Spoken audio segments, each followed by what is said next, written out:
क्या आपने कभी सोचा है कि इंसान समय के साथ इतना बदल क्यों गया?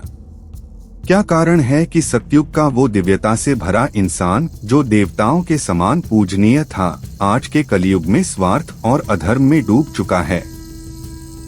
हर युग के साथ इंसान की सोच, उसका व्यवहार और उसकी जिंदगी के मायने बदलते गए।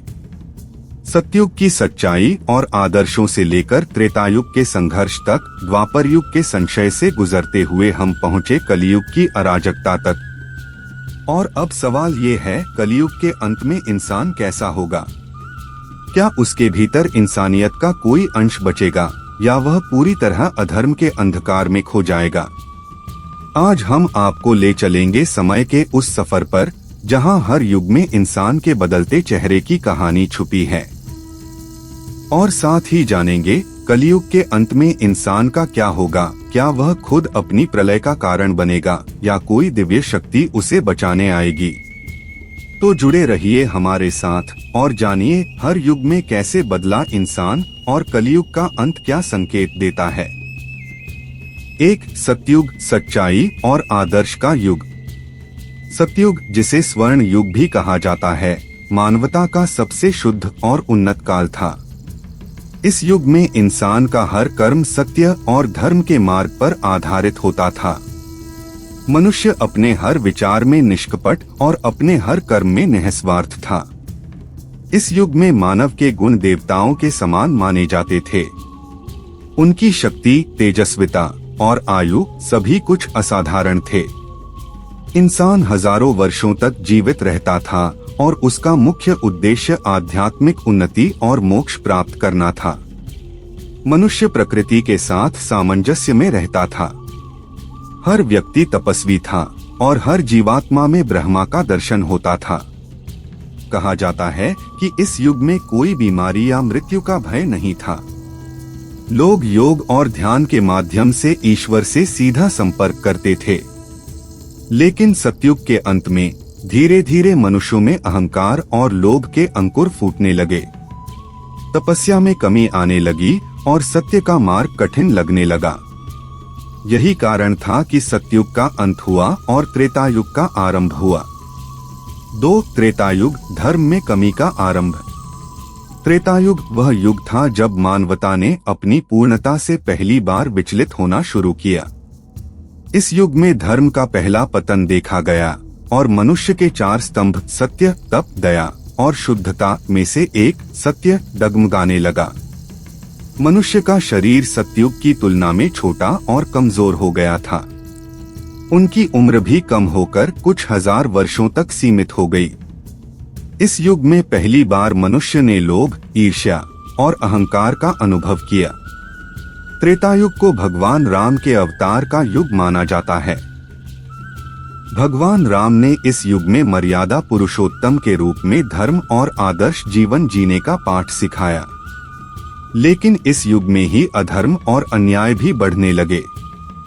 रावण, जो अद्वितीय ज्ञान और शक्ति का स्वामी था, लोभ और अहंकार के कारण अधर्म का प्रतीक बन गया। त्रेतायुग में बड़े बड़े साम्राज्य स्थापित हुए और इसके साथ ही युद्ध और विवादों की शुरुआत हुई। लंका विजय और धर्म के संघर्ष ने इस युग को चिह्नित किया। मनुष्य की तपस्या में कमी आने लगी और वे धीरे धीरे सांसारिक सुखों में फंसने लगे। त्रेतायुग का यह संघर्ष केवल बाहरी नहीं था, बल्कि हर व्यक्ति के भीतर भी चल रहा था। यही वह समय था जब इंसान ने अपनी शुद्धता को पहली बार खोना शुरू किया। त्रेतायुग के अंत में जब धर्म का दूसरा स्तंभ, तप, कमजोर पड़ा तो द्वापर युग का आगमन हुआ। 3, द्वापर युग, संघर्ष और संशय का युग। द्वापर युग वह समय था जब मानवता ने धर्म के तीसरे स्तंभ, दया, को खोना शुरू किया। यह युग महाभारत के युद्ध और भगवान श्री कृष्ण के उपदेशों के लिए जाना जाता है। इस युग में इंसान का शारीरिक और मानसिक बल और कमजोर हो गया। उनकी औसत आयु घटकर लगभग 200 से 400 वर्षों तक सीमित हो गई। मनुष्य के भीतर लोभ, मोह और ईर्ष्या का प्रभाव बढ़ने लगा। द्वापर युग को संघर्ष का युग कहा जाता है, बाहरी और भीतरी। बाहरी संघर्ष महाभारत जैसे युद्धों में देखा गया, जबकि भीतरी संघर्ष हर व्यक्ति के भीतर नैतिकता और अधर्म के बीच की लड़ाई के रूप में हुआ। इस युग में मनुष्य समाज में बंट गए, जाति, वर्ग और धन के आधार पर। यद्यपि ज्ञान और विज्ञान की प्रगति हुई, लेकिन इनका उपयोग भी अधर्म के लिए किया गया। उदाहरण के तौर पर कौरवों और पांडवों के बीच सत्ता और स्वार्थ की लड़ाई ने मानवता को विनाश के कगार पर ला खड़ा किया। भगवान श्री कृष्ण ने गीता के माध्यम से मानवता को धर्म और कर्म का महत्व समझाने की कोशिश की, लेकिन द्वापर युग के अंत में इंसान ने दया और करुणा को त्याग दिया। महाभारत के विनाशकारी युद्ध ने दिखा दिया कि जब मनुष्य अधर्म और लोभ के वश में आता है तो उसका पतन निश्चित है। द्वापर युग के अंत में धर्म का चौथा और अंतिम स्तंभ शुद्धता भी हिलने लगा और इसी के साथ कलियुग का प्रारंभ हुआ। 4. कलियुग, पतन का युग। कलियुग, जिसे पतन और अधर्म का युग कहा जाता है, यह वह समय है जब मानवता अपने सबसे निचले स्तर पर पहुंच रही है। इस युग में धर्म के चारों स्तंभ पूरी तरह से गिर चुके हैं: सत्य, तप, दया और शुद्धता। मनुष्य का शरीर कमजोर और उसकी उम्र औसतन 70 से 80 वर्षों तक सीमित हो गई है। इंसान अब न केवल शारीरिक रूप से कमजोर हो गया है, बल्कि मानसिक और आध्यात्मिक रूप से भी पिछड़ गया है। उसकी प्राथमिकता केवल भौतिक सुख, धन और स्वार्थ बन गई है। कलियुग में झूठ, छल और हिंसा ने मानव समाज को अपनी चपेट में ले लिया है। इंसान अब प्रकृति का सम्मान करना भूल चुका है। पेड़ कट रहे हैं, नदियां सूख रही हैं और पृथ्वी का तापमान बढ़ रहा है। लेकिन क्या यह केवल प्रकृति का पतन है या इंसान के भीतर की मानवता का भी पतन? इस युग में तकनीकी प्रगति अपने चरम पर है, लेकिन यह प्रगति मानवता को जोड़ने के बजाय उसे और अलग थलग कर रही है। रिश्ते अब डिजिटल हो गए हैं और वास्तविक भावनाएं खोती जा रही हैं। कलियुग के अंत के संकेत भी स्पष्ट हैं।